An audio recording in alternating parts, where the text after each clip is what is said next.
On Saturday the 8th of November 1919, a new 18-footer joined a fleet of 20 others to race for the championship of the Sydney Sailing Club. Seen here displaying the red duster, the British Red Ensign as an insignia. Britannia, built, owned and steered by wee Georgie Robinson, came a creditable fourth, and so started a career that ran for 23 seasons, taking part in more than 650 races and winning 40 of them, including 13 championships. Just beginning to pick up after the First World War, Sydney's 18-footers raced every summer Saturday, alternately with two sailing clubs, the Sydney Sailing Club and the Sydney Flying Squadron, which merged within a few years. Crowds paid to get on ferries that followed the races, or they watched them from Clark Island or Bradley's Head. Gambling was common. Retailer Mark Foy had built up the crowds by having the races run over a small triangle, so the boats were always in sight, having coloured identification patches on the sails, and staggering the starts, so that slower boats started first, and the faster boats had to catch them up, which made for some exciting finishes. In these days, well, you had to sail it and you had to keep it afloat. Well, that's the art of sailing. You wasn't allowed anything mechanical. When you got the water in, you had to bail it out with a bucket or a baking dish, and if you couldn't bail it out, well, you was history. The water was round your neck.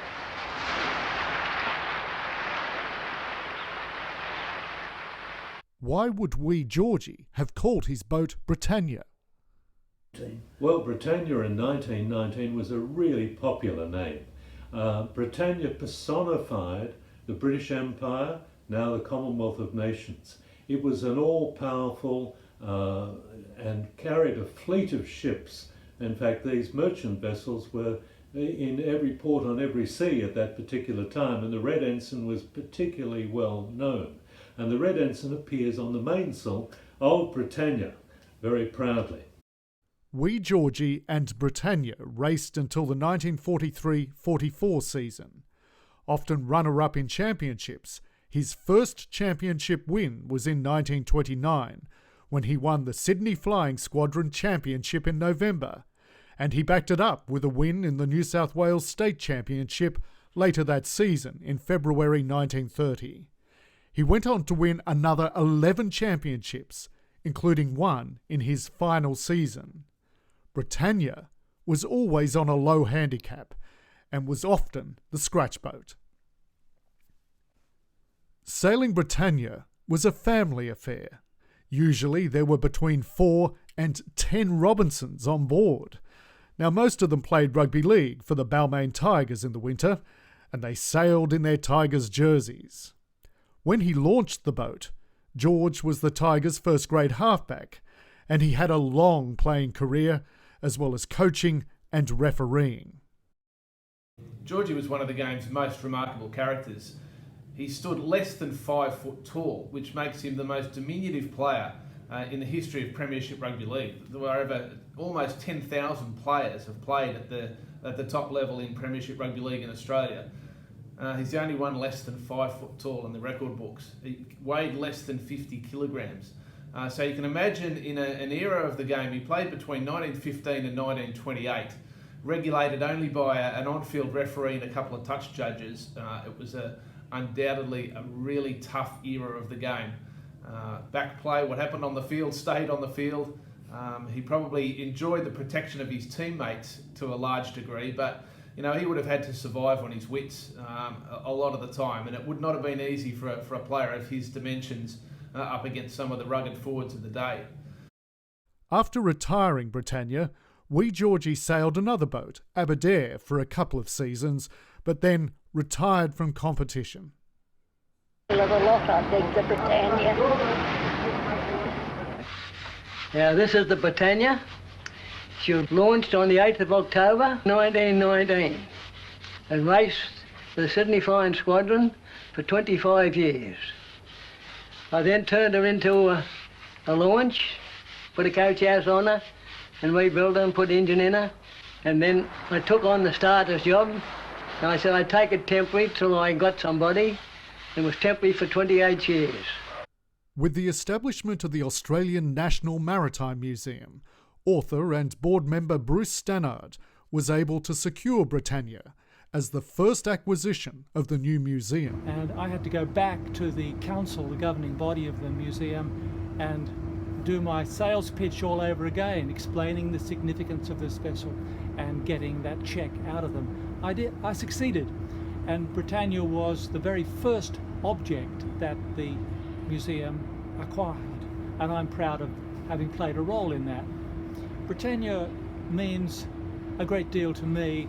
She speaks to me of Sydney Harbour and the halcyon years of the great sail-carrying open boats. She features prominently in my book Blue Water Bushman, and Wee Georgie was the key source for so many of the anecdotes in Blue Water Bushman. Plans got underway. Well, the story with the plans we had to develop was we needed a full set of plans for the restoration. We needed the lines, we needed the construction, and we needed a sail plan. And I took out all the information I could about how it was built and put that on the drawing and added in what was missing. The final piece of the puzzle, of course, was the sail plan, where there was published information. But we had to spend a lot of time looking at the photographs. I did that with Michael Staples and with Dana Fletcher, and we determined as best we could the exact details down to as many of the fittings as we could too. Curator Dana Fletcher and conservator Michael Staples supervised the restoration of the boat. Britannia particularly is a special favourite of mine because I worked in the very early days with shipwright Arthur Griffiths to sort of develop the conservation guidelines in order to restore the vessel to its beauty on Sydney Harbour. When the vessel came to the museum, it was in Arthur's shed, or it was moved into Arthur's shed for conservation, and the museum had to make a lot of decisions about how to preserve as much of the original fabric as possible and to restore it really not to sailing condition but to museum quality, display condition. Donations from the family included Wee Georgie's original model.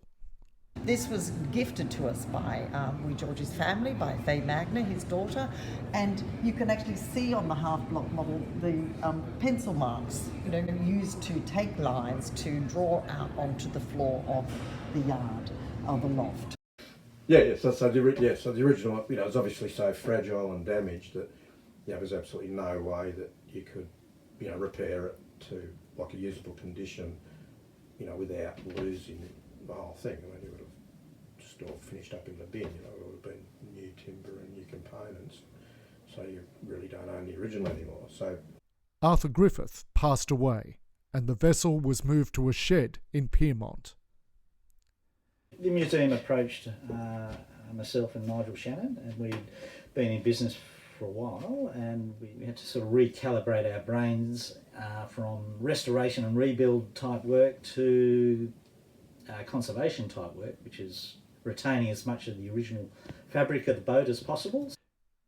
To get accurate information, Michael Staples spoke to several Britannia crew, including Georgie's son Ron and long-serving forward hand Bob Lundy. I remember he said it, but it was like whatever Bob tells you, take 50% off and you'll probably be close to the mast. Because it's like everything was getting bigger than better. Like the pile, spinning a pile was this big and the mast was that big. They're pretty right. Britannia was on display in the main museum building until 2016.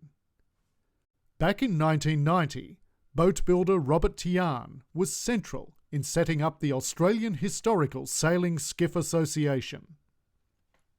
He built two 10-footers, Janus and Commonwealth. Then in 1994, the late Reg Barrington built a replica of Tangalooma, an 18-footer from 1930, closely followed by a replica of the 1906 18-footer Scott. Then Robert Tian built three more, Aberdare, Australia and Top Weight. In 2002, on the ABC's State Line program, Tony Eastley reported on a new development. Ian Smith counts himself lucky His yard is by the water and he's just finished a new craft. It's said that for boats to endure the ages, they need efficiency and romance. Smith hopes this one will have plenty of both.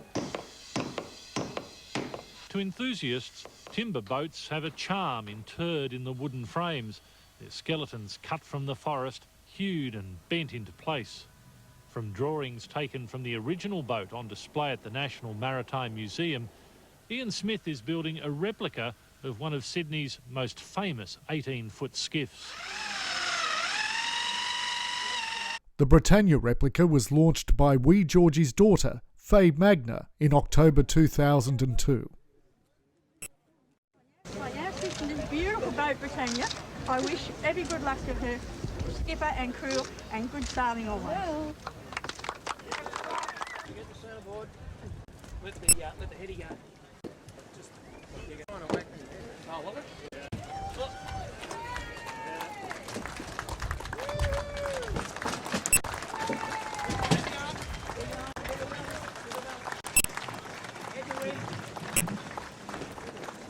Ian Smith has sailed Britannia with the fleet of historical replicas at the Sydney Flying Squadron since then.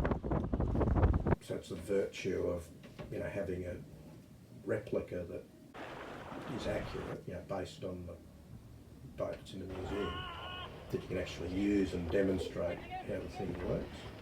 Because there's, especially a thing like an 18-footer, it's only half the story seeing it hanging in a museum compared to doing what it does on the water. It's a whole different experience. And I guess it's sort of also quite rare, in the world to have that. There wouldn't be many boats that I know of where the original is, restored or preserved or conserved in a museum, and where you've got working replicas on the water. The crew of the replica assisted museum staff to rig Britannia for display for the Centenary. You can see it at Wharf 7, Darling Harbour. Now there's more to this story. A longer video will soon be available on YouTube. But for now, thank you for watching.